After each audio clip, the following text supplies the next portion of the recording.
Le pardon est la fin des temps.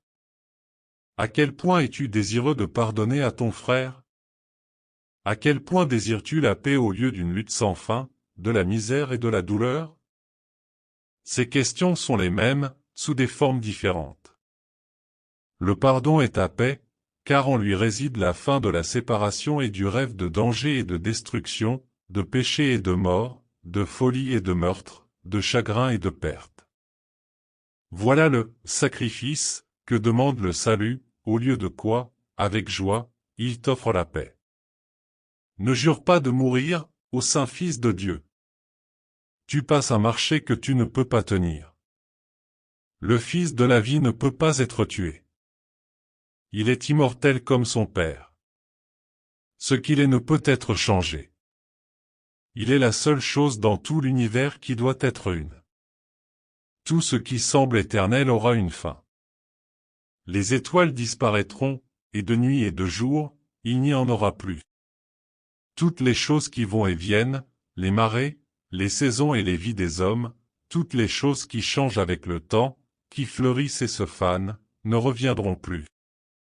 Là où le temps a fixé un terme, ce n'est pas là qu'est l'Éternel.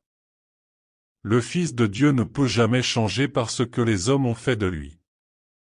Il sera tel qu'il a été, et tel qu'il est, car le temps n'a pas arrêté sa destinée, ni fixé l'heure de sa naissance et de sa mort. Le pardon ne le changera pas. Or le temps attend le pardon, afin que les choses du temps disparaissent parce qu'elles n'ont pas d'utilité. Rien ne survit à son but. Si une chose a été conçue pour mourir, alors elle doit mourir, à moins qu'elle ne tienne pas ce but pour sien. Le changement est la seule chose dont il peut être fait une bénédiction ici, où le but n'est pas fixe, aussi immuable qu'il puisse paraître. Ne pense pas que tu puisses fixer un but différent de celui que Dieu a pour toi, et l'établir comme inchangeable et éternel. Tu peux te donner un but que tu n'as pas. Mais tu ne peux pas t'enlever le pouvoir de changer d'esprit, et de voir là un autre but. Le changement est le plus grand don que Dieu a donné à tout ce que tu voudrais rendre éternel, pour garantir que seul le ciel ne passerait point. Tu n'es pas né pour mourir. Tu ne peux pas changer, parce que ta fonction a été fixée par Dieu. Tous les autres buts sont fixés dans le temps et changent pour que le temps soit préservé, sauf un. Le pardon ne vise pas à garder le temps, mais à sa fin, quand il n'a pas d'utilité.